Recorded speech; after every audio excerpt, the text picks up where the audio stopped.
So good evening. Once again, welcome back to Professor Academy's question paper analysis of UGC NET English, December 2021, Shift 1.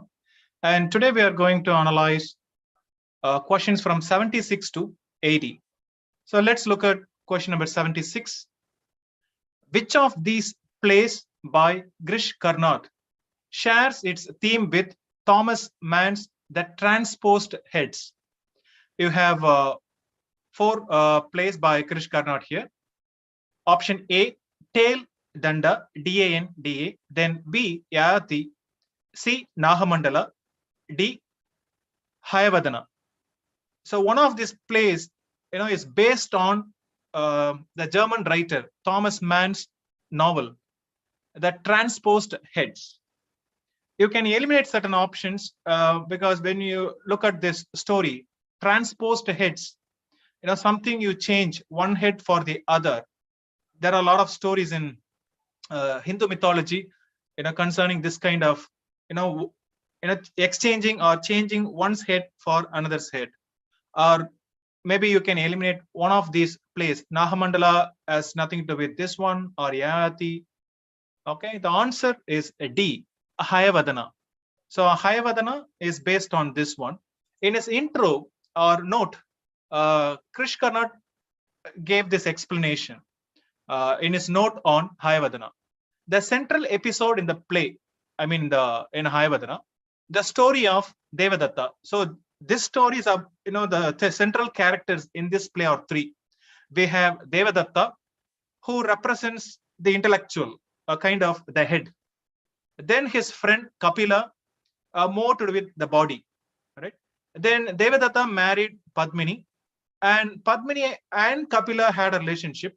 Now Devadatta and Kapila fought with each other and they beheaded each other. And Padmini was given a chance to bring them back to life. So what she did in a hurry, she took the head of Kapila and fixed it on Devadatta's body.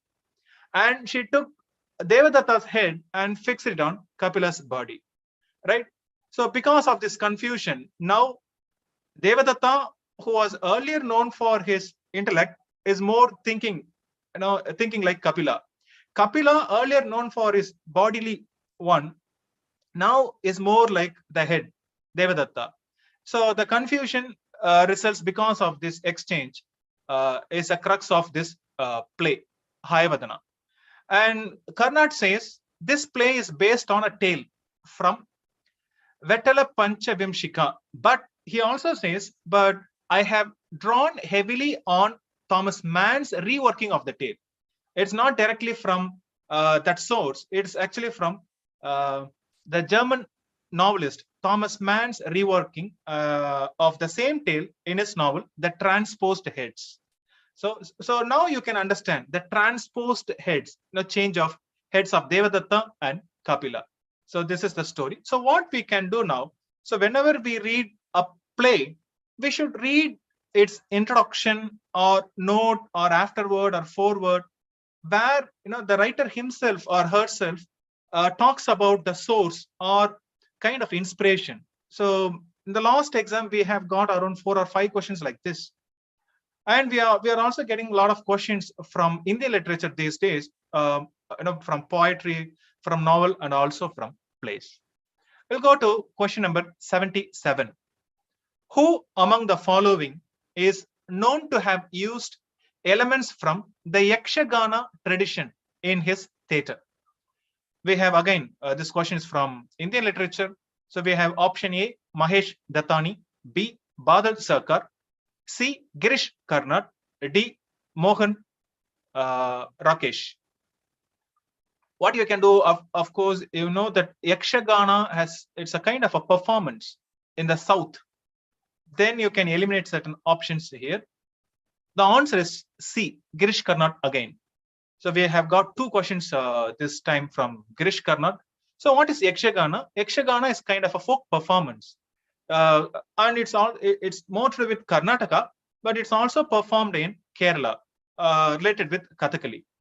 So Girish Karnad was very much attached to this Yakshagana performance, and in his introduction to his plays, 3 plays, Nagamandala, Hayavadana, and Tuklak, he wrote this. Once the harvest was over, now when he was a child, I went with the servants to sit up nights watching the more traditional Yakshagana performances. So these Yakshagana performances, these traditional folk performances, had a huge impact on his later plays, on his own plays. The stage, a platform with a back curtain, was erected in the open air and lit by torches. So this is the tradition we see in the south and also elsewhere, where at night, especially during summer for temple festivals, they put on performances like this. So we have Yakshagana from Karnataka. So this, and if we know that Girish Karnad was from Kannada, I mean from Karnataka, and he wrote plays both in Kannada and English, then this could be an easy one. Let's also look at the other playwrights mentioned in the question number 77. We have Mahesh Dattani. Mahesh Dattani, Indian playwright, wrote in English, and he was known for this play, often prescribed one, Final Solutions. Right. Then these are some of his other plays, also famous. We have Dance Like a Man, Bravely Fought the Queen, Tara, On a Muggy Night in Mumbai, then Where There Is a Will.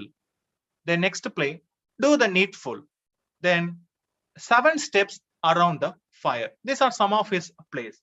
Next time, at least if we know, if you're aware of Mahesh Dattani and have some acquaintance with you should definitely read Final Solution, which is often prescribed. At least we can eliminate options and we can narrow down to 2 or 3 options and get the question right.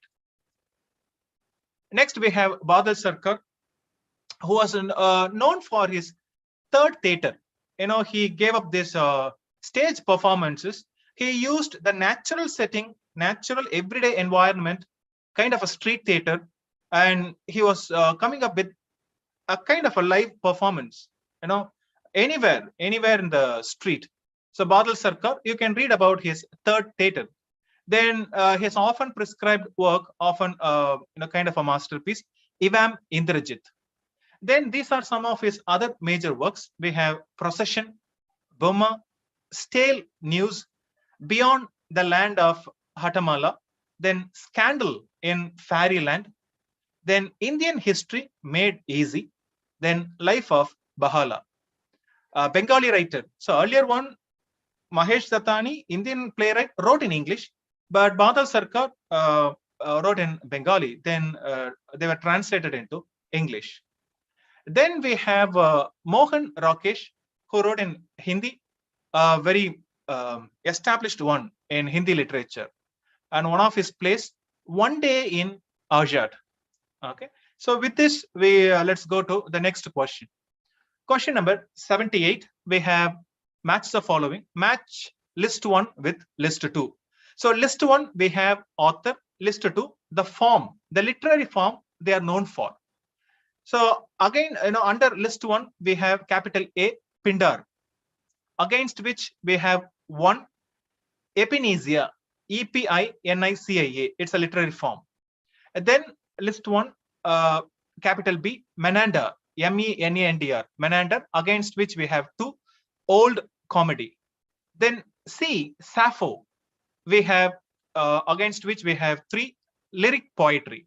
Then D, Aristophanes. Then we have against which I have 4, New Comedy. So before you go to the option, let's try to eliminate certain options. Some of these names are new to us, but let's spare some time. Whenever we, all are something with Greek literature, ancient Greek literature. Some of them are poets, some of them, 2 of them are poets, 2 of them are playwrights. So whenever we think of Greek playwrights, we know this, Aristophanes. So Aristophanes, known for comedy, and he is considered the father of Greek comedy.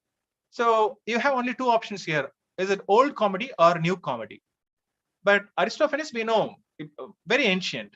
So if we choose D2, old comedy, we can eliminate 2 options, because D2, I mean Aristophanes, old comedy. So there are 2 options we can eliminate, D option A and option C we can eliminate. Then we are left with the two. I mean, option B and option D. Both we have D2. I mean, Aristophanes and old comedy. And in both the options, B is matched with 4. We have a B, Menander, new comedy. Fine. Now we have to decide whether Pindar is associated with epizenia or lyric poetry, or we have this famous poet Sappho, whether she was associated with lyric poetry or epizenia. So answer is B. So this is the correct pair. Pindar we have epizenia. Then B, Menander, new comedy. Sappho we have lyric poetry. Then Aristophanes, old comedy. So this time we get at least around 4 or 5 questions from ancient literature, especially Greek literature. So let's spend some time on these writers. So we have Aristophanes. We think of Aristophanes, we think of old comedy. And he is called the father of comedy in general, or specifically the father of Greek comedy. And these are some of his famous comedies: the clouds, the wasps, the birds, and the frogs. There are also other plays. And what is old comedy? Greek old comedy, ancient old comedy. When we say old comedy is based on satire. Aristophanes is known for mocking or making fun of people. And when we say old comedy, it is more to do with satire or pulling someone's leg, that kind of a humor. So that is old comedy. But when we say new comedy, we have Menander. So when we say new comedy, there is a shift from old comedy to new comedy. What is that shift? Instead of pulling someone's leg, making fun of people's qualities and characteristics. So here we move on to the everyday life of common people. And Menander, who represents this type of comedy, new comedy, focused more on the everyday life and the follies of common people, the mistakes they make. And we have some of his works here. Aspis, ASPS, translation, the shield. Then Dysclolos, Dysclos, that means the grouch, a kind of a miser. Then Samia, girl from Samos. Okay, these are some of his works. So hereafter, when we read, we have been focusing more on tragedy, Aristotle and Aristotle's treatise on tragedy. Then we have Sophocles, Aeschylus, and Euripides. So we should also focus on comedy, especially Aristophanes and Menander. Next, we have Sappho, who is considered the 10th muse. So in Greek literature, we have 9 muses, goddesses who inspired poets. Sappho is considered the 10th muse, right? And her contribution, she wrote a lot of poems that could be set to music. When we say lyric poetry, you think of that musical instrument, lyre. So you write poems that is accompanied by music, especially lyre. So that kind of a poetry is called lyric poetry. And we lost a lot of her works. And these are some of her famous works. Ode to Aphrodite, Aphrodite, Aphrodite. Then the Tithonus poem. So Sappho, think of lyric poetry. But when we say lyric poetry, ancient Greek, we have got around 9 famous lyric poets. And Sappho is one of the 9 poets. And of the 9, Pindar is considered the master. And when we say Pindar, we generally think of ode, Pindaric ode. Or based on Pindaric ode, we have this irregular ode, right? Covlean ode. Then we also have Horatian ode. So when we say Pindar, Pindar's contribution to this form is actually victory odes. So what is an ode? It's a poem of address. You address someone or something. When we say victory odes, it is for the public occasion or public events, kind of a celebration. So Pindar wrote poems or kind of a celebratory ones based on public events or celebrations, especially games, especially to praise winners of games. right? Sports. So sportsmen and women who won games, right? So victors, simply put, poems written on victors. So these are called victory odes. And victory odes is also called epinisia. So epinisia is a plural form. Epinica is a plural form. Singular form Epiniциon. Epicenian. Epinesian, right? So these are some of his victory odes, categorized based on whom he wrote the odes. So we have Olympian Games, in the sense he wrote poems on the winners of those who participated in these games and who won. Olympian Games, Pythian Games, then Isthmian, Esthmian, Isthmian Games, then Nemean Games. Next, let's go to question number 79. Arrange the following plays in their chronological sequence. So we have 4 plays here. Capital A, Sergeant Musgrave's Dance. Then B, The Playboy of the Western World. C, Look Back in Anger. D, Man and Superman. So these days we get questions, based on this chronology, based on chronology of publication or sometimes author's birth or their life. So what we have to do, at least we try to identify, okay, Man and Superman, if you know George Bernard Shaw, or Look Back in Anger, it's a more modern one, associated with angry young men, all right, a literary movement. Then we have a Playboy of the Western World, again an Irish playwright, Sing. Then this Sergeant Musgrave Dance is a bit odd here. Is it old or new? We are confused. So at least we know Look Back in Anger is a modern one, whereas Man and Superman and the play, they are in the 90s plays. All right. So Look Back in Anger is more in the 1950s. So if you come to that conclusion, okay, either it could be B or D. And we are okay. What is the Sergeant Musgrave's Dance? If it's the latest one, then we can eliminate 2 options. We can go for B and D. Then we have the question, which came first? Is it Man and the Superman or the Playboy of the Western World? Let's look at the answer. So answer is D. So first we got Man and Superman, then Playboy of the Western World, C, Look Back in Anger, then Sergeant Musgrave's Dance. Let's look at the authors. So this is the chronology. 1903, we got George Bernard Shaw's Man and Superman. Then that Superman has something to do with this philosopher Nietzsche. So you can check out the term Superman and also Nietzsche. Then, but he goes against it, I guess. Then we have 1907. We have J.M. Singh. Pronunciation is Singh, spelling S-Y-N-G-E. Singh. And his celebrated work, The Playboy of the Western World. Then we have 1956. You have to remember this year. When we say modern plays in England, this is considered a significant one, especially that group, right? Angry Young Men, the literary movement.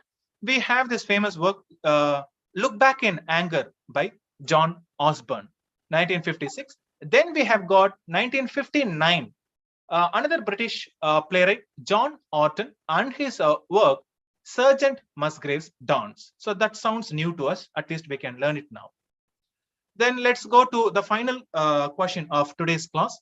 Again, a match list 1 with a list 2. List 1, we have playwrights, list 2, plays. So A, Bertolt Brecht, against which we have Cat on a Hot Tin Roof. B, Tennessee Williams, against which 2, Life of Galileo. Then C, Václav Havel, we have against which Miss Julie.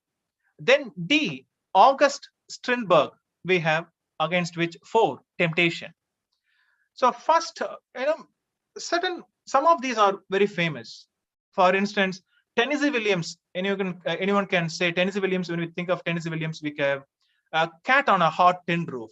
Sometimes we get lucky. If you know one solid one, if it is B1, then Actually, there is only one option that has B1. Now, Tennessee Williams, cat on a hot tin roof. So we have easily cracked it, if you're aware of that, or else we could go for something else. So answer B, option B. A, Bertolt Brecht, we have Life of Galileo. B, Tennessee Williams, we have A, Cat on a Hot Tin Roof. Then C, Václav Havel, we have Temptation. Then 4, August Strindberg, we have got Miss Julie. So this is something to do with world literature. So every time, this time we have got a lot of questions from world literature. So next time we have to spend some time on world literature more, plays, novels, and poems. So this is from Germany. So from German literature, we have called Bertolt Brecht's play, The Life of Galileo. And one more thing, if you have noticed, the questions are not in-depth questions. Mostly when questions are based on world literature, they generally ask, who wrote which one, that kind of a questions, right? So if we have some exposure to world literature, then these are easy questions. So Brecht, we can also get to know his other plays, the Three Penny Opera. Then this is considered as masterpiece, often performed and prescribed. Mother Courage and Her Children. Then you have an interesting story. That's a play here. The Caucasian Chalk Circle. Caucasian, Caucasian, Caucasian Chalk Circle. And when we think of Brecht, Brecht is associated with Marxism, and you can see the tendency, Marxist tendency in his plays, talking about working class and their problems. So especially Mother Courage and Her Children has something to do with war and how people survive in that war. So we should read Mother Courage and Her Children. Who knows, next time they simply ask the name of the children, Mother Courage children, right? That could be an easy one. Okay. And let's go to the next one. From America, we have got Tennessee Williams. And the question we got is Cat on a Hot Tin Roof. But whenever we think of Tennessee Williams, we also think of his other famous works like The Glass Menagerie, A Streetcar Named Desire, which is often prescribed, and the last one, The Night of the Iguana, Iguana. Then the next one, we have a playwright from Czechoslovakia, Czech Republic. So you have Václav Havel, Vaclav, Václav Havel, Havel. And the question we got is actually from his play, Temptation. There are also other plays by him, The Garden Party, The Memorandum, and Audience. And let's go to the final one. So we have got a question from Swedish literature. We have this playwright, August Strindberg, Strandberg. We got Miss Julia. And his other works, we have Master Olof, Olof, Olof. Then The Road to Damascus. Then the final one is an often prescribed one, The Ghost Sonata. So now what we learned from this analysis, the analysis of 5 questions, that one, we have to read a lot about world literature, playwrights, novelists, at least we get to know them. So if you have a list of playwrights across the world and their works, or you can make a list. If you have one, go through it again and again. And next time we can't say, they will simply ask, the name of the writer and the play or novel. They may ask the characters, maybe who is a major character in this work. So that could be a possible question next time, because every time the NET exam evolves, right? So what we have to do, at least read some of the works or its detailed summaries. So with this, let's finish today's class. Thank you so much. Please subscribe to this channel for further updates, and you can also contact this number to join the course for UGC NET and SET English.